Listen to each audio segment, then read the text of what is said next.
How's it going, guys? My name's Josh, and in this episode we're going to be creating the art and animations for the main character in our game. In the first episode we did a bit of concept art so that we'd have some sort of idea of what we'd be drawing. If you haven't seen that video and you plan on following along, I'd recommend you go and check it out. While it may not be 100% necessary, it's useful to have something to work off, even something super basic. Before we get into it, when I started making this game, I had no previous experience creating pixel art. So while we will be producing decent quality game-ready assets, if you'd like to focus on improving your pixel art drawings, then you can check out some of the channels that I've recommended in the description. With that out of the way, let's begin. I'm going to be creating all of the art assets throughout the series using Krita. Krita is a free and open source painting program that is very versatile, and I've found it easy to use for animation. So you want to start by creating a new document, and the document size is going to be important. Since we'll be having the player in two different sizes, I've decided to go with the classic 32 by 32 pixels for the smaller version, and I know that I want the larger size to be 2.5 times the size of the smaller one, so we'll start with the larger drawing and set the image size to 80 by 80. Once the document opens up, open up the concept art from last episode. If you did yours on paper, then just take a photo of it or scan it.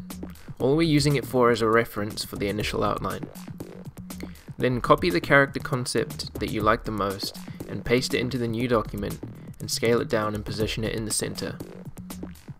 The next thing you want to do is right click on the pasted layer and select Properties and disable the red channel. Drop the opacity and move the layer down so that we can draw over the top of it. I'm using the middle mouse button to pan and holding Control with the middle mouse button to zoom. Krita already has brushes for pixel art by default, one called Pixel Art and one called Pixel Art Dithering. Just select the pixel art brush and we'll get started. Alright, all you want to do is just roughly draw over the top and change any aspects that you're unhappy with. I decided that I'd make his head a bit more square or rectangular, and I felt that the hat, which was supposed to be a beret, was too long at the front, so I changed that. Next, you want to add the facial features, and then you can move on to the body. I feel like he should be a bit rounder, so I just extended out past the original sketch. I think for the idle pose, his hands should be down by his sides, as well as a bit bigger. Finish it off by drawing in the tie and suspenders. We're going to be going over this one last time to get our lines a bit tidier, so you don't have to spend too much time fixing it up now. Just keep drawing until you have a design that you're happy with. Once you're satisfied with the general look, hide the other layer, and we're going to do the same thing that we did before and drop the opacity and then hide one of the active channels. Then add a new layer and we'll begin drawing the final outline for this pose. What you want to aim for is a clean line avoiding doubles. You can do that by making sure that any pixel that is not in a line touches other pixels corner to corner, instead of having one in between joining the two. Unless you're trying to make an area look sharper. You don't have to stick to the lower outline if you think that you can improve it. Also, ideally, you want to try and avoid jaggies. You can do this by making sure that you work your way around corners at even intervals. However, this can be quite difficult and time consuming, so put in the amount of effort that you wish to get out. If you want your drawing to be super high quality, then make sure you take the time to improve your outlines even further. Mort has a really good explanation of what jaggies are and how to avoid them, as well as other pixel art techniques and common mistakes in the video linked below if you're interested.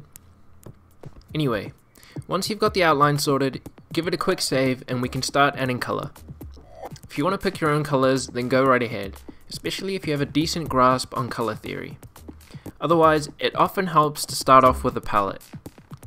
I found this color palette by Andesga on low spec by searching for palettes with 32 colors, and I thought it would do nicely.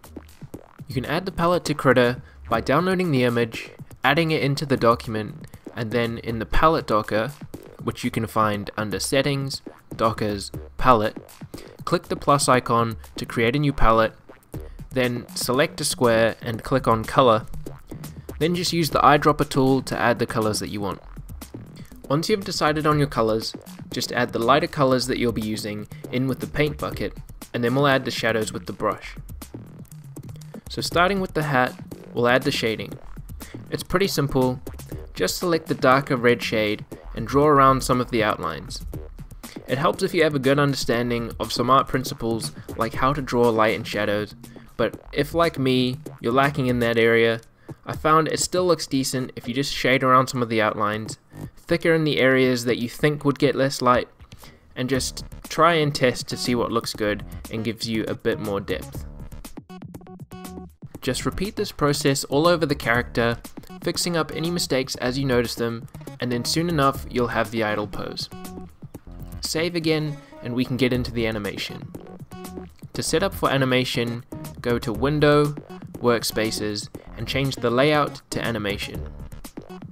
Now you'll have your timeline and your onion skins dockers, which we'll be using to create the animation. To start off with, we can get rid of the other layers that we don't need anymore. Then, right-click on the first frame and select Insert Keyframe Right. And then right-click the first keyframe again, and this time select Copy to Clipboard, and then paste it into the second frame slot.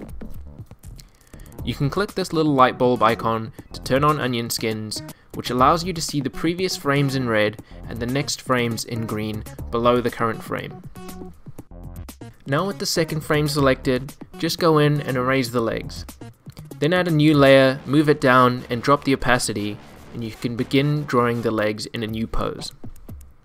You want the feet to be somewhere in between the idle pose and full stride, with either the near leg or the far leg moving back and the other forward. After that, go back to the top layer and erase the hand and arm. And then go back to the lower layer and draw it moving in stride with the near leg. Then just keep erasing and drawing for each part that needs to be moved along, keeping in mind the more you erase, the more you have to redraw. If you're having trouble figuring out which parts would move and how, then just grab a camera or your phone and film yourself walking and choose a few frames for reference. Or you can take some inspiration from any decent walk cycles you can find. Once you're happy with the pose, go back to the top layer and finalize the new outline, applying the techniques from earlier. Then simply bucket fill in the empty sections. Don't forget to add in the arm like I nearly did, which should be coming forward with the other leg.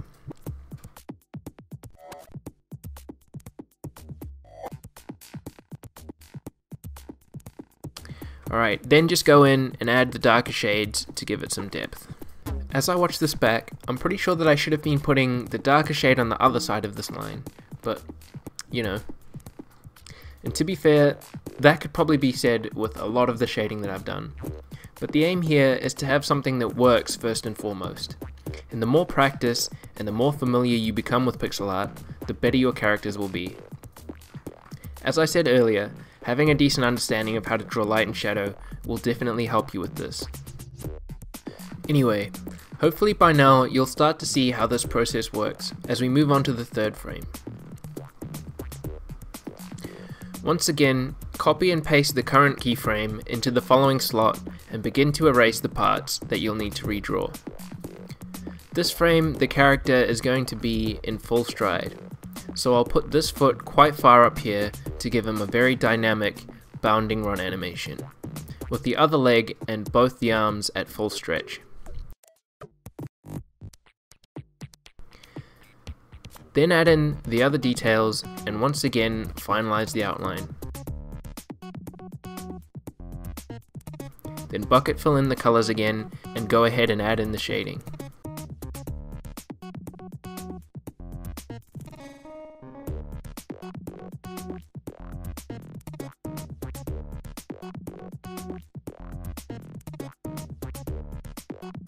Now if you use the arrow keys to scroll through the frames, you can kind of already see it coming together, which should hopefully be a little bit exciting.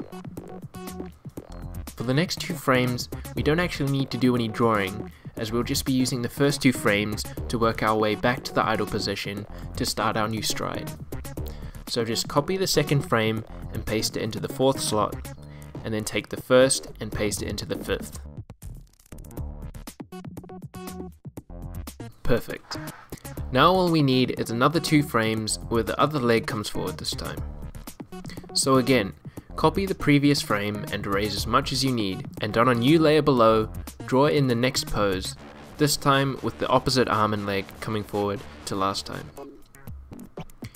It's just repetition at this point. Once you're happy, finalize the outline, add in the colors and shade. By now I'll assume that you've got the hang of it, and all you'll have to do is the same thing that we've already been doing, just stretching out the arms and legs a bit further than they were last frame, and then tidy it up and shade it. After that, just copy the 6th frame and paste it into the 8th, and we'll have our finished bronze cycle. If you're getting confused about the frame numbers because of the numbers down the bottom, that's because the timeline is 0 based. So the first frame is referred to as frame 0, the second frame is frame 1, and so on.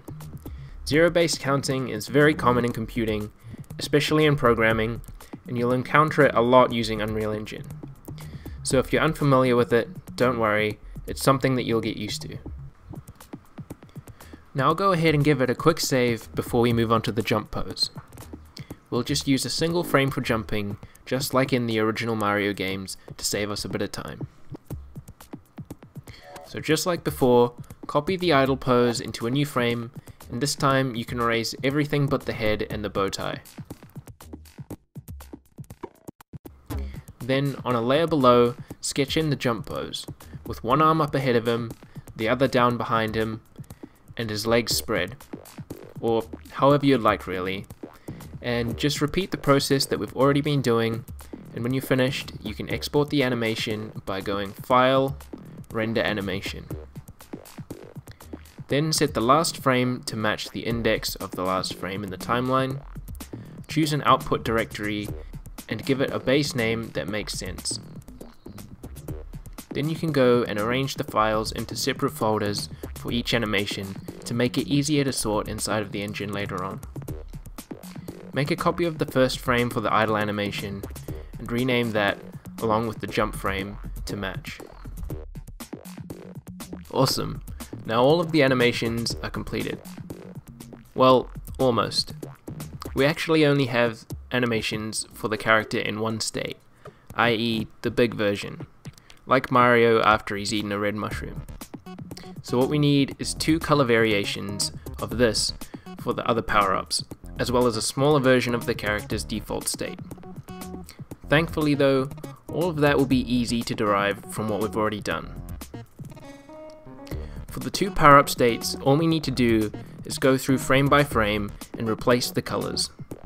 I've decided to go with the blue and white for an ice type state, which will be equivalent to the flower power-up in Super Mario Bros., and a gold theme for the invincible mode or star power equivalent. Remember to export the animations and sort them into their own folders when you're done. Now all that's left for you to do is to create a smaller version of the animation that we already have. To do this, create a new document, this time making it 32 by 32 pixels, or whatever size you want. Then go back into the idle pose that we created and copy and paste it into the new document. Then hit Ctrl T to enter transform mode, and hold Shift and drag the corner in to uniformly scale it down. You want to scale it down and position it right in the center of the canvas. And then if you like, you can stretch them out horizontally to make them a bit chubbier. Obviously, this isn't going to be usable. However, this does give us a really good base to work from. And all we have to do is drop the layer opacity, create a new layer and draw over the top, applying the same principles that we used for drawing the original outlines.